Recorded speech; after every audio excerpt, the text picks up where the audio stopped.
नमस्कार, अपना हिमाचल देख रहे हैं आप। आपके साथ मैं हूं अंजलि भंडारी और रुक करेंगे इस बीच आ रही एक बड़ी खबर की और बड़ी जानकारी आ रही है वो आपको बता दें। तो बड़ी खबर, मंडी में कांग्रेस पदाधिकारियों की बैठक, ये इस वक्त की बड़ी खबर आपको बता रहे हैं। तो विक्रमादित्य को बनाया मंडी क्षेत्र के प्रभारी, ये इस वक्त की बड़ी खबर। कांग्रेस पार्टी के पदाधिकारी बैठक में मौजूद। तो पार्टी के लोगों फिर से एकजुट करना है। विक्रमादित्य सिंह के लिए चुनौती है यहां पर कि किस तरीके से पार्टी के लोगों को एकजुट करना है। चुनावों को लेकर रणनीति जो है वो यहां पर तैयार की जाएगी। प्रतिभा सिंह मैदान में उतारने की तैयारी, विक्रमादित्य सिंह की अध्यक्षता में यह बैठक हो रही है। विक्रमादित्य को बनाया मंडी क्षेत्र के प्रभारी। तो कांग्रेस पार्टी के पदाधिकारी बैठक में मौजूद। है इस वक्त की बड़ी खबर आपको बता रहे हैं। बड़ी जानकारी, पार्टी के लोगों को फिर से एकजुट करना विक्रमादित्य सिंह के लिए चुनौती है। मंडी से संवाददाता धर्मवीर हमारे साथ जुड़ गए हैं फोन लाइन पर ज्यादा जानकारी के साथ। धर्मवीर, पीडब्ल्यूडी मंत्री विक्रमादित्य की अध्यक्षता में फिलहाल बैठक चल रही है, क्या कुछ इस बैठक में निकल कर आ रहा है चुनावों की तैयारियों को लेकर, खासकर मंडी में जिस तरीके से अभी बताया जा रहा है कि कांग्रेस पार्टी के पदाधिकारियों की बैठक में मौजूद हैं, और क्या कुछ चुनौती विक्रमादित्य के सामने यहां पर देखने को मिलेगी? तो मंडी संसदीय क्षेत्र का जो है प्रभारी विक्रमादित्य सिंह को बनाया गया है और पहली बैठक जो यहाँ पे विक्रमादित्य सिंह यहाँ लेने पहुंचे करीब 11:30-12 बजे के बाद जो है यह बैठक शुरू हुई है। और यहाँ पे जो है पूरे ही संसदीय क्षेत्र से जितने भी पदाधिकारी हैं कांग्रेस के, वो भाग ले रहे हैं। और आने वाले चुनाव है, इन चुनावों को लेकर कहीं ना कहीं चर्चा की जा रही है। और जो पदाधिकारी यहाँ पहुंचे हैं वो अपनी बात भी यहाँ पे जो मंत्री के समक्ष रख रहे हैं कि किस तरह की जो है चुनावी रणनीति तैयार की जानी चाहिए और सोच पर क्या कुछ किया जाना चाहिए कांग्रेस को लेकर। क्योंकि देखा जा रहा है कि कांग्रेस में जो है हमेशा ही जो है कार्यकर्ताओं में जो है या फिर पदाधिकारियों में देखा जाता है तो समन्वय की कमी रहती है। और समन्वय की कमी के कारण जो है कार्यकर्ता जो है भूत का भी शिकार होते हैं। और पिछले कुछ दिनों की बात करें तो जिस तरह से जो है 6 विधायक जो है भारतीय जनता पार्टी में शामिल हुए हैं, और उसके बाद भी बात करें तो मंडी जिला से भी कई ऐसे पदाधिकारी है तो भारतीय जनता पार्टी में शामिल हुए हैं। और ऐसे में जो है कहीं ना कहीं विक्रमादित्य सिंह के लिए एक बड़ी चुनौती भी होने वाली है यहाँ पे कार्यकर्ताओं को एकजुट करना। जी, प्रतिभा सिंह को मैदान में उतारने की संभावनाएं काफी जोरों शोरों से चल रही हैं। हालांकि उन्होंने ये जरूर कहा था कि उनकी कोई इच्छा नहीं है, लेकिन ये भी कहा था कि पार्टी अगर चाहेगी तो वो इस पर विचार जरूर करेंगी। जी, जाहिर तौर पर जो है प्रतिभा सिंह ने जो है 2 या 3 बार मीडिया के सामने साफ तौर पर कह दिया कि वो चुनाव नहीं लड़ना चाहती है। हालांकि उन्होंने ये बात भी कही है कि हाईकमान अगर फैसला करती है तो वो जो चुनावी मैदान में होंगी। कहीं ना कहीं देखा जा रहा है कि विक्रमादित्य सिंह भी जो है 2021 के उपचुनाव में जो है मोर्चा संभाले हुए, तो खुद मोर्चा संभाले हुए थे और जीत दर्ज कराई थी प्रतिभा सिंह को। तो इस बार भी जो उन्होंने खुद जो है मोर्चा संभाल लिया है। पता जो उनको जो है प्रभारी बनाया गया, उसके तौर पर जो है मंडी में आए हुए हैं और कार्यकर्ताओं को जो है एकजुट कर रहे हैं। और इसका फायदा कहीं ना कहीं जो है अगर प्रतिभा सिंह चुनावी मैदान में होंगी तो उसको उनका इसका सीधे तौर पर फायदा होने वाला है। जी, मंडी सीट पर अगर चुनावी समीकरणों की बात की जाए, किस तरीके की चुनावी समीकरण जो है वो यहाँ पर देखने को मिल रहे हैं धर्मवीर? क्योंकि कांग्रेस भी पूरी तैयारी के साथ यहाँ पर है, और जो अभी हिमाचल कांग्रेस में चल रहा है, जो परिस्थितियां चल रही हैं वो भी काफी मायने यहाँ पर रखती हैं कि ये जो चुनाव है वो कांग्रेस, हिमाचल कांग्रेस के लिए डू और डाई की सिचुएशन वाला है। मंडी संसदीय सीट की बात करें तो यह देश की दूसरी सबसे बड़ी सीट है और यहाँ पे हमेशा ही जो है राजघरानों का जो है दबदबा रहा है। यहाँ पे अगर 19 चुनाव हुए जिनमें जो है 2 उपचुनाव शामिल हैं और इसमें 13 बार जो है कांग्रेस का दबदबा रहा है कि मात्र 6 बार ही जो है दूसरी पार्टी की सरकारें बनी है। इसके इतिहास की बात करें तो हमेशा ही जो है मंडी संसदीय सीट से जो सांसद चुन के आए हैं उसकी सरकार जो है दिल्ली में बनी है। पहली बार जो है 2021 के उपचुनाव में हुआ था कि मंडी की सांसद जो है पहली बार जो है विपक्ष में बैठी थी। और जो है अब भी जो 2024 के चुनावों की बात करें तो कहीं ना कहीं जहां भारतीय जनता पार्टी ने जो है इस सीट से जो है बॉलीवुड अभिनेत्री कंगना रनौत को जो है चुनावी मैदान में उतारा है। उन्होंने जो है चुनावी प्रचार प्रसार भी शुरू कर दिया है। आज भी जो है अशोक विधानसभा क्षेत्र के दौरे पे है, परंतु जो है कांग्रेस जो है यहाँ पे बैकफुट पर होती नजर आई है। क्योंकि इन चारों ही सीटों पर अगर हिमाचल की बात करें तो अभी तक जो है कांग्रेस की ओर से कोई भी प्रत्याशी घोषित नहीं किया जा रहा है। और ना ही जिस तरह से जो है रणनीति होनी चाहिए उसको लेकर जो है चर्चा की जाए। कहीं ना कहीं सरकार और संगठन में भी जो है ये यहाँ पे जो है कमी देखने को मिल रही है। जी, चलिए, बहुत बहुत शुक्रिया धर्मवीर इस तमाम जानकारी के लिए। चलिए खबरों में आगे बढ़ेंगे। हिमाचल प्रदेश के राज्यपाल शिव प्रताप शुक्ल ने राजभवन में डॉक्टर किरण चड्ढा की डलहौजी पर लिखी गई पुस्तक का विमोचन किया। इस दौरान राज्यपाल ने कहा कि इस पुस्तक के जरिए बाहरी लोगों को डलहौजी के बारे में जानकारी मिलेगी और रुचि बढ़ेगी। वहीं इस दौरान राज्यपाल शिव प्रताप शुक्ल ने 3 निर्दलीय विधायकों के इस्तीफे अभी तक स्वीकार न होने को लेकर कहा कि इस संदर्भ में राजभवन अपनी मर्यादा में काम कर रहा है और इस मामले पर फैसला विधानसभा अध्यक्ष को लेना है। राज्यपाल ने कहा कि सबकी भलाई और बुराई सबके साथ रहती है। मुझको इस संदर्भ में जो कहना था वो पहले भी मैंने कह दिया है। जिन लोगों ने मुझे पत्र दिया था उस पत्र को पूरे साइटेशन के साथ मैंने विधानसभा अध्यक्ष को भेज दिया था। सुप्रीम कोर्ट के वर्डिक्ट मध्य प्रदेश और कर्नाटक के उसमें कोट करते हुए भेज दिया था। मुझे लगता है कि उसका संज्ञान विधानसभा अध्यक्ष जी ने लिया होगा। उसके अतिरिक्त राजभवन को अपनी मर्यादा का ख्याल है। मैं अपने को भी हमेशा उस मर्यादा में बांध करके ही चलता हूं।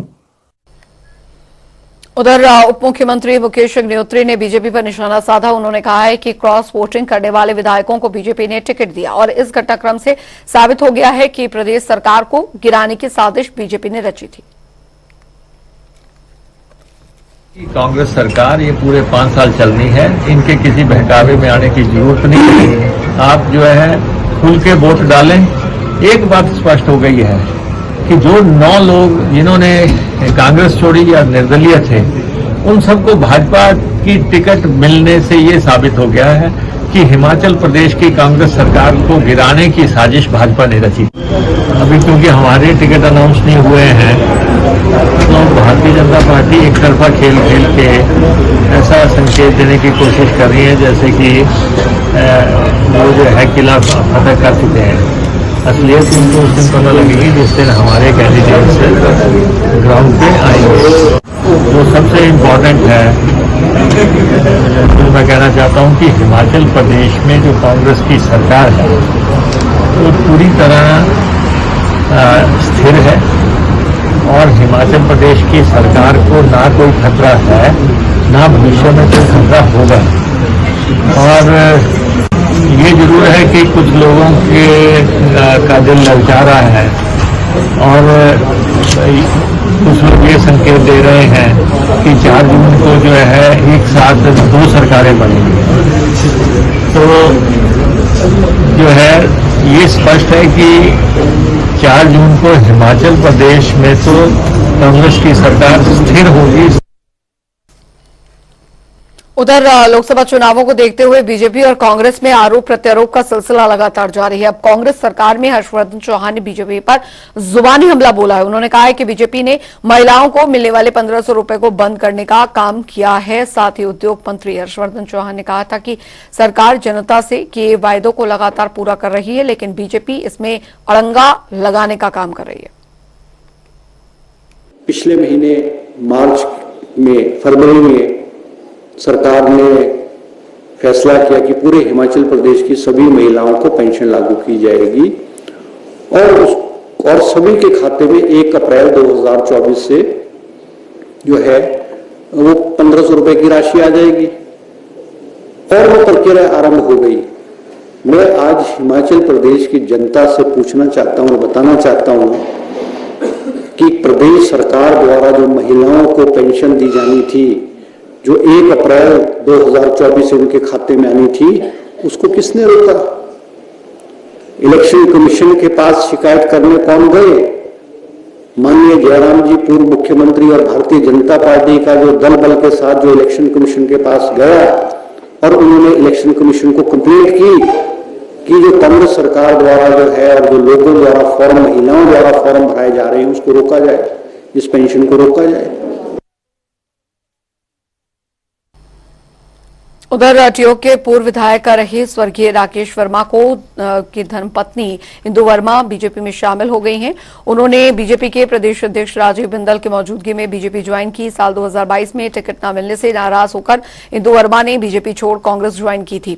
हालांकि कांग्रेस ने भी इन्हें टिकट नहीं दिया था। इसके बाद इंदु वर्मा ने आजाद प्रत्याशी चुनाव लड़ा था। चुनाव में उन्हें हार का सामना करना पड़ा था, जिसके बाद बीजेपी प्रदेश अध्यक्ष डॉक्टर राजीव बिंदल ने उनका पटका और टोपी और माला पहनाकर पार्टी में स्वागत किया। इंदु वर्मा के साथ जिला परिषद सदस्य, पूर्व जिला परिषद सदस्य सहित कई लोगों ने बीजेपी का दामन थामा।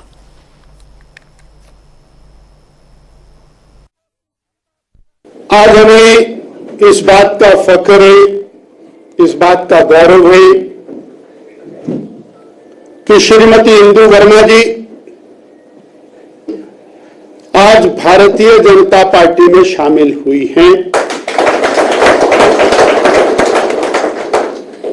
हम आपका हृदय की गहराई से अभिनंदन करते हैं, स्वागत करते हैं। हमने देखा है कि लगातार भारतीय जनता पार्टी का परिवार वो बढ़ रहा है और सिंबॉलिक तौर के ऊपर श्रीमती इंदु वर्मा जी को पटका पहना करके इनका विधिवत रूप से पार्टी में शामिल किया है। परंतु इनके साथ जो सैकड़ों कार्यकर्ता हैं, उन सबका भी हार्दिक अभिनंदन है, उनका भी स्वागत है। हमें स्मरण है कि स्वर्गीय श्री राकेश वर्मा जी भारतीय जनता पार्टी से आप माननीय विधायक रहे और लंबे समय तक पार्टी के नेता इस नाते शिमला जिला का नेतृत्व करते रहे। चलो थोड़ा सा बोलना चाहती थी। चलो तो अभी आज मैं यहाँ पर आई हूँ।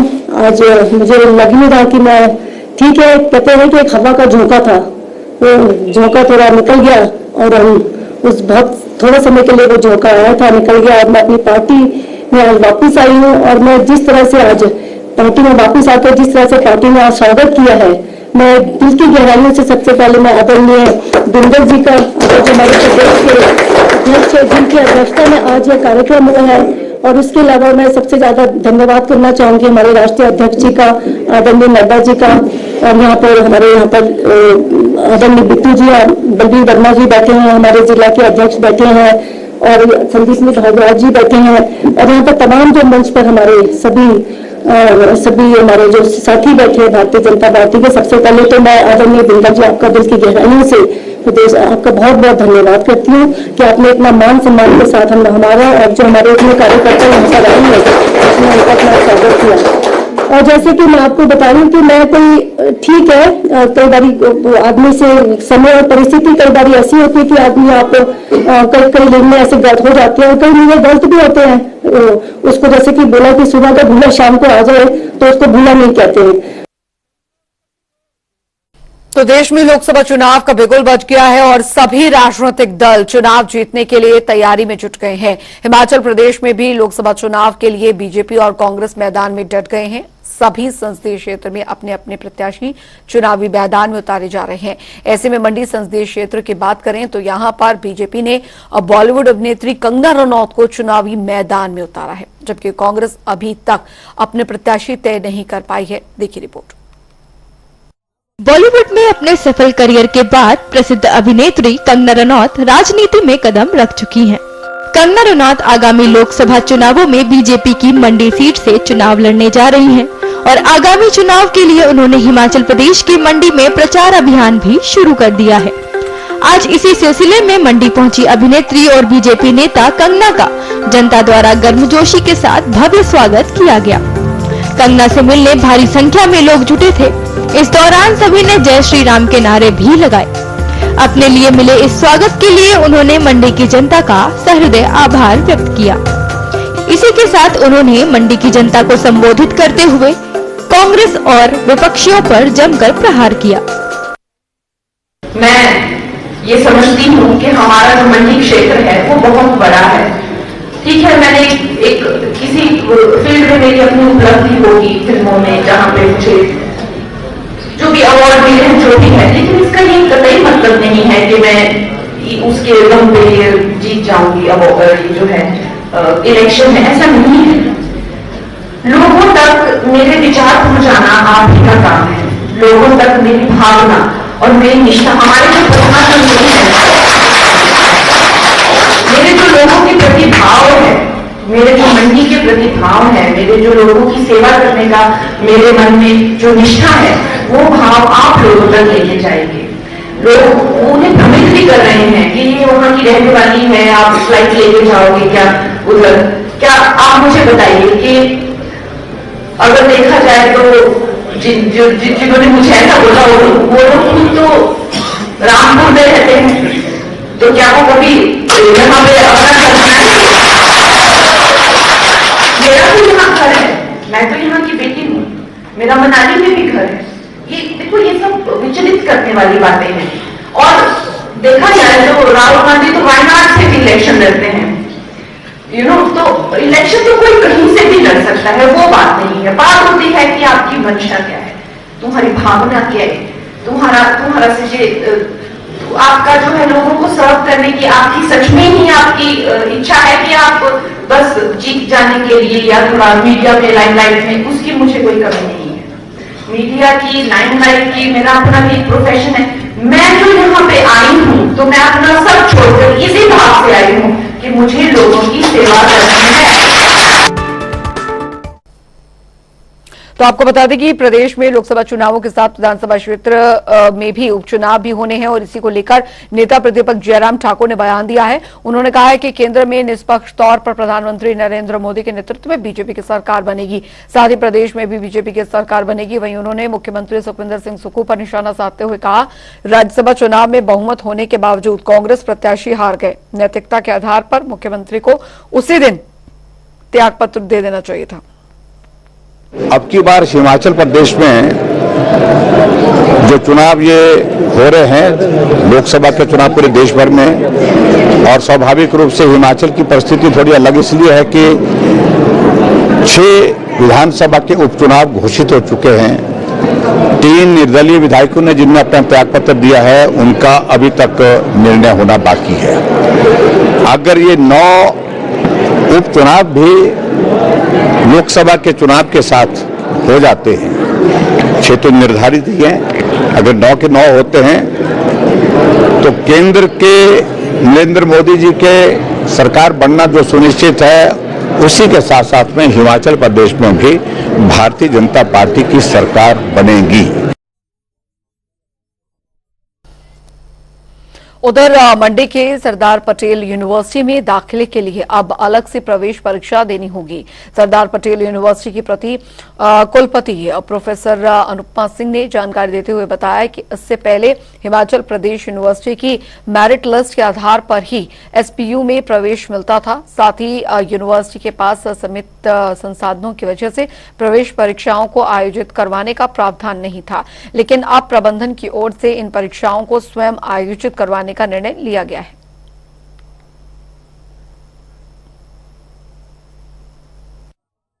मुझे आपसे शेयर करते हुए हर्ष हो रहा है कि बीएड के जो एंट्रेंस एग्जाम हैं और हमारे जो 10 सब्जेक्ट्स और यहाँ पे यूनिवर्सिटी से चल रहे हैं, उन सब के एंट्रेंस एग्जाम हम इस बार अपने आप करने जा रहे हैं। सरदार पटेल यूनिवर्सिटी के द्वारा जो है वो शुरू हो रहे हैं। सेशन 24-25 के लिए हम जो सेशन शुरू करेंगे जून में, उसके लिए हम करने जा रहे हैं। इसकी एडवर्टीजमेंट हम मिड ऑफ अप्रैल में दे देंगे और एग्जाम्स एंट्रेंस जो हैं वो मई में शुरू होंगे। तो उसमें सारे हिमाचल से जो भी बच्चे यहाँ पे एडमिशन्स लेना चाहते हैं, तो उनके लिए ये एंट्रेंस एग्जाम एक तरह से कंपलसरी होंगे। इससे पहले जो है अभी 2 साल ही हुए हैं सरदार पटेल यूनिवर्सिटी को अपने अस्तित्व में आए। पिछले साल कुछ परिस्थितियां ऐसी थी कि हम नहीं करवा पाए और एक तरह से हमने जो है एचपी यूनिवर्सिटी की मेरिट लिस्ट को, एंट्रेंस एग्जाम की मेरिट लिस्ट को यूज किया था। उधर बालूगंज थाना क्षेत्र में दरअसल बीते कुछ दिनों पहले हत्या की सनसनीखेज वारदात सामने आई थी। पुलिस को एक शख्स की हत्या और फिर शव जलाने की शिकायत मिली थी, जिसके बाद 1 अप्रैल को पुलिस ने मामला दर्ज कर जांच शुरू कर दी है। इस मामले में एसपी शिमला संजीव गांधी ने जानकारी देते हुए बताया कि बालूगंज थाने के अंतर्गत हत्या के मामले में एक महिला ने आरोप लगाया है कि उसके बेटे की हत्या हुई है। साथ ही उन्होंने दावा किया कि आरोपियों को जल्द से जल्द गिरफ्तार किया जाएगा। पहले हमारे पुलिस स्टेशन बालूगंज में एक इन्फॉर्मेशन प्राप्त हुई थी, सूचना प्राप्त हुई, जिसमें यह आरोप लगा था कि कुछ लोगों ने एक व्यक्ति की हत्या की है, उसके साथ मारपीट की है, उसके बाद उसकी मृत्यु हो गई और उसके बाद जो था उसका लास्ट राइट्स जो थे, क्रिमेशन वगैरह जो था वो बहुत जल्दबाजी में हॉट हेस्ट में कर दिया। तो जब इस बात की सूचना मिली और इस बात की पुष्टि के लिए जो है वो हमारे पुलिस स्टेशन के प्रभारी और अधिकारी मौका पर गए। तो मौका पर जाने के बाद जो है कुछ प्रथम दृष्टया हमें साक्ष्य मिले और अब इस विषय पर जो है इस मैटर में जो है वो केस दर्ज कर लिया गया है और एक सुनिश्चित तरीके से जो है वो एक प्रॉपर डायरेक्शन के लिए जो है और ये पता लगाने के लिए कि इस पूरे मामले की वस्तुस्थिति क्या है, फैक्चुअल पोजीशन क्या है, इन्वेस्टिगेशन की जा रही है। चलिए इसी के साथ हिमाचल प्रदेश की खबरों में अभी के लिए फिलहाल इतना ही। वक्त एक छोटे से ब्रेक का।